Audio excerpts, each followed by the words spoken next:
Chinese invented gunpowder. You know, I don't know of anybody who would sort of instinctively. May dalawang uri ng Hudyo. Ang Hudyong Hudaismo, yan ang pinapapalooban ng mga Herodian, Saduceo, Pariseo. So, ang tawag sa kanila mga Hudaismong Hudyo. At meron ding mga Kristiyanong Hudyo. Sila yung mga naniniwala sa Panginoong Hesukristo na siya ang Mesiyas. Katunayan ng mga Kristiyanong Hudyo ang ugat ng puno ng katawan ng Panginoong Hesukristo. So, ang ugat, yun ang pinakapuno.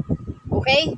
Ang mga Kristiyanong Hudyo at ang mga Hintil, inampon sa puno ng katawan ng Panginoong Hesukristo. Kaya, hindi lahat ng Hudyo. Merong Kristiyanong Hudyo at merong Hudaismong Hudyo.